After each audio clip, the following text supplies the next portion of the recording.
Bread pizza. Burger. नहीं, bread pizza. अरे बहुत बेकार होता है ब्रेड पिज्जा। साले तुम लोग हमेशा लड़ाई करते रहते हो। अरे कोई बात नहीं, स्टोन पेपर सीजर कर लो, जो जीतेगा भाई बनेगा। हाँ आजा, स्टोन पेपर सीजर।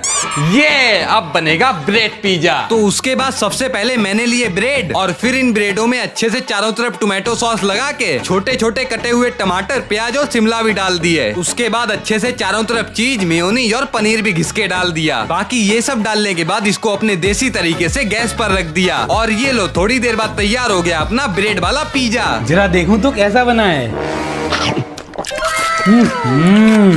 भाई साहब आज मम्मी ने मेरा सिल्वर प्ले बटन कबाड़ में बेच डाला। तो आज सुबह जैसे ही नहा के निकला तो मुझे एक कबाड़ वाले भैया की आवाज सुनाई दी, ये लगता प्लास्टिक लोहा लंगड़ कबाड़ बेच लिए। इसी के साथ साथ मम्मी भी कुछ बोल रही थी तो मैंने जल्दी से कपड़े पहने और देखने गया तो भाई साहब मुझे ये नहीं समझ आता कि कबाड़ में सिल्वर प्ले बटन कौन बेचता है। पिछली बार तो मम्मी ने इसके ऊपर रोटी बेल दी थी, लेकिन इस बार तो पूरा खेल ही खत्म कर रही है सीधे। आप मेरे सिल्वर बटन के पीछे क्यों पड़ी हो? इसमें रोटी तो सही से मिल नहीं पाती है, इससे अच्छा कबाड़ में दे दे, 50 रुपए तो मिलेंगे। बताओ 50 रुपए के लिए इतना सब कौन करता है? अरे भैया हमारे यहाँ कबाड़ा नहीं है, आप एक काम करो मेरी मम्मी को कबाड़ा समझ के ले जाओ। बाकी जल्दी से मैंने सिल्वर प्ले बटन मम्मी से लिया और कहा आप मुझसे 51 रुपए ले लेना। तभी कमरे में पहुंचा, भाई बोला तुम्हारा यूट्यूब से कोई कॉल आया है। मैंने कहा आए? कॉल पर कोई बोला बाहर आ जाओ जल्दी। वहाँ जल्दी से देखने गया तो गूगल से कोई कागज आया था। अब मुझको तो पता नहीं, पर आप बताओ इस कागज का क्या काम होता है। वैसे ब्लॉग अच्छा लगे तो लाइक कर देना। भाई गिफ्ट में मम्मी को साड़ी देने पर मेरी मार क्यों पड़ गई? तो गर्मी में बारिश का मौसम किसको नहीं अच्छा लगता है। और देखो तो क्या ही बात है, मेरे यहाँ भी 3-4 दिन से लगातार बारिश ही हो रही है। लेकिन भाई साहब ऐसे बारिश के मौसम में कहीं चाय और पकौड़े मिल जाए तो सोने में सुहागा नहीं हो जाए। क्यों नहीं? देखो मम्मी मैं आपके लिए नई साड़ी लाया हूँ। दिखा कैसी है? नहीं पहले आपको पकौड़ी बनानी पड़ेगी फिर आपको दूंगा। चलो मम्मी को तो अपने बस में कर लिया, आप बनाते हैं बेसन के पकौड़े। आपको भी खाने हैं ना बेसन के पकौड़े? आओ मैं बताता हूँ कैसे बनते हैं। सबसे पहले आलू प्याज मिर्च को लो और बिल्कुल सबको अच्छे से काट लो और फिर उसमें नमक लाल मिर्च और बेसन को डालकर ऐसे मार मार कर मिक्स करो जैसे वो आपकी एक्स हो। फिर क्या लास्ट में उनको गोली बनाकर सीधा तेल में फ्राई कर दो और ये देखो तैयार हो गए ना अपने पकौड़े। पर मम्मी को पहले मम्मी की साड़ी दे देते हैं और अब लपेटेंगे भैया चटनी के साथ हम तो बेसन के पकौड़े। अगर साथ में चाय मिल जाती तो मजा नहीं आ जाता। चाय तो तुमको हम बाद में पिलाएंगे, तुमने मेरी साड़ी हमी को दे दी। बस हवा निकल गई। चलो मुझे तो बहुत अच्छी चाय मिल गई। वैसे ब्लॉग अच्छा लगे तो लाइक कर देना। भाई आज इस भयंकर गर्मी में स्विमिंग पूल गया और वहाँ पर बहुत सारे मजे किए। तो मेरी जिंदगी और स्विमिंग पूल एक जैसा है भाई साहब, जब कोई चाहता है मुझ कर चला जाता है। वो सब छोड़ो, आज मैं अपने दोस्तों के साथ स्विमिंग पूल जा रहा हूँ। स्विमिंग पूल मत जाओ, वहाँ लोग टॉयलेट करते हैं। ये मम्मी बिना कुछ भी बोलती है तो जल्दी से ऑटो पकड़ा और टिकट लेकर आ गए सीधा स्विमिंग पूल में। और भाई साहब बिल्कुल सही बता रहा हूँ, मुझको इतने गहरे पानी से बहुत ज्यादा डर लगता है। आप खुद ही देखो पहली बार कूदने में मेरी इतनी ज्यादा फट गई कि शायद ही कोई इसको सिल पाएगा। बाकी बस डर तो पहली बार ही लगता है, फिर तो गाजर का हलवा हो जाता है। उठाओ और सीधा खा जाओ। भाई कहाँ जा रहे हो? भाई टॉयलेट करने जा रहा हूँ। लेकिन भाई टॉयलेट तो उधर है, इधर तो स्विमिंग पूल है। अब मुझको पता चला कि मम्मी बिल्कुल सही बोल रही थी। भाई मैं सोचूं ये पानी इतना नमकीन क्यों लग रहा है। आपको पता है हर चोरी पकड़ी जा सकती है लेकिन स्विमिंग पूल में सूसू करने वाला नहीं पकड़ा जा सकता। और यहाँ पर मजा तो बहुत आया। कपड़े बदल कर अब बारी थी अपने बेवड़े दोस्त से फ्री की पार्टी लेने की। भाई तुमको तुम्हारी गर्लफ्रेंड की कसम है, नहीं तो पार्टी दे दो।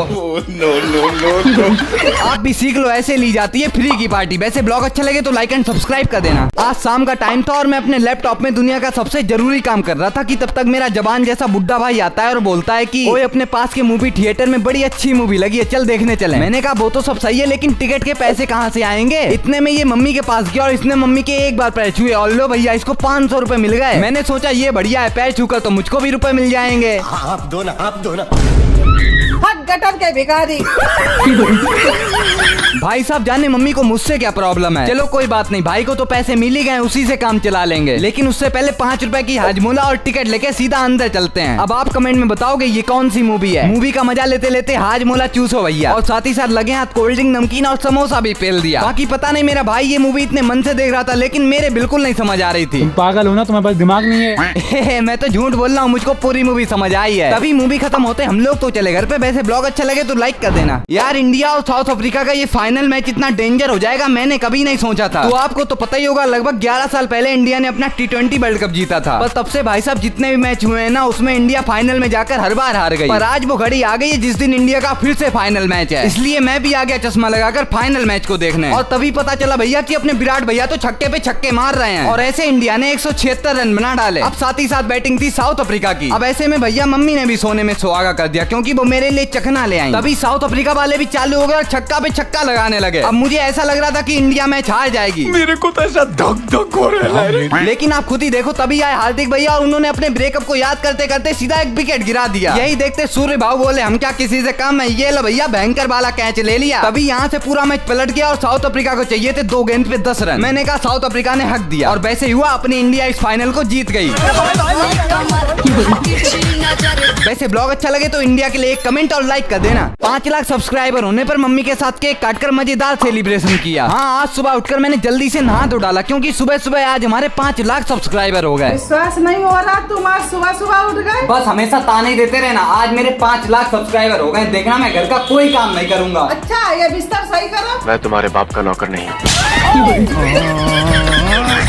यहाँ तो भाई साहब करोड़पति भी बन जाओ लेकिन घर के काम जरूर करने पड़ेंगे। सोच रहा हूँ एक केक लाकर छोटा सा सेलिब्रेशन कर लूं क्योंकि कहा जाता है हर अपनी छोटी से छोटी खुशी को सेलिब्रेट करना चाहिए। इसीलिए मैं आ गया एक बेकरी शॉप पर और वहाँ से एक लाजवाब केक ले लिया। पर दिक्कत तो इस बात की है, इस छोटे से सेलिब्रेशन में भैया और पापा घर पर नहीं है, इसलिए मम्मी और मुझे ही केक काटना पड़ेगा। बाकी चलो मम्मी के साथ जल्दी से केक काट लेते हैं। और हाँ, आपको बहुत बहुत थैंक यू। अब जल्दी से 1 मिलियन सब्सक्राइबर करवा दो। और ये लो, सबसे पहले केक आप खाओ। मैंने भी बहुत दिन से केक नहीं खाया, चलो लगे हाथ केक भी खा लेते हैं। वैसे ब्लॉग अच्छा लगे तो लाइक कर देना। सोचा नहीं था भाई साहब 5 लाख सब्सक्राइबर होने पर मम्मी इतना अच्छा पिज्जा बना डालेंगी। क्या बात कर रहे हैं? हाँ, तो आज हमारे हो गए 5 लाख सब्सक्राइबर। अब इतने खुशी के माहौल में कुछ बढ़िया भी तो खाने का बनता है ना। तो मैं मम्मी के पास गया और मैंने कह दिया मम्मी पिज्जा बना दो। तुम्हारे खानदान में किसी ने पिज्जा खाया है? बड़े आए पिज्जा खाने वाले। साला ये दुख का खत्म नहीं होता बे। मुझे तो लगा मम्मी नहीं बनाएंगी, लेकिन जाओ सामान लेके आओ। इसीलिए जल्दी से सारे सामान की लिस्ट बनाकर सीधा दुकान पर पहुंचे और सारी सामान ले ली। लेकिन भाई साहब मुझे अब पता चला है जितने में पिज्जा का सामान आया उतने में 3 पिज्जा आ जाते। आपको पता है पिज्जा बनाना सबसे आसान है क्योंकि मैदा में दही, नमक और पिसी हुई शक्कर डालकर उसका अच्छे से बेस तैयार कर लो। साथ ही साथ जब तक मम्मी बेस तैयार कर रही है तब तक लगे हाथ में इधर सब्जी काट देता हूँ। जितने आंसू मेरे प्याज काटने में निकल गए इतने तो तब भी नहीं निकले थे जब मेरी गर्लफ्रेंड छोड़ के गई थी। बाकी बचे बेस को हाथों से रोटी की तरह बनाकर उसमें पिज्जा सॉस, पनीर, साथ ही साथ जितना भी माल पानी और पेल दो भैया। और 5 से 10 मिनट गैस पर रखने के बाद ये देखो बन गया अपना पिज्जा। और सही बताऊं इतना अच्छा तो डोमिनोज वाले भी नहीं बनाते हैं जितना अच्छा घर पे बना दिया मम्मी ने। बाथरूम तो आपके यहाँ भी होगा और साथ ही साथ आपका बाथरूम गंदा भी होता होगा, लेकिन आपका बाथरूम कौन साफ करता होगा? शायद सफाई कर्मी। पर भाई साहब हम लोग हैं मिडिल क्लास फैमिली वाले, इसलिए हमको अपना बाथरूम खुद साफ करना पड़ता है। दांत तो साफ कर लिए, अब बाथरूम भी साफ कर लो। तुम्हारी शकल जैसा गंदा हो गया है।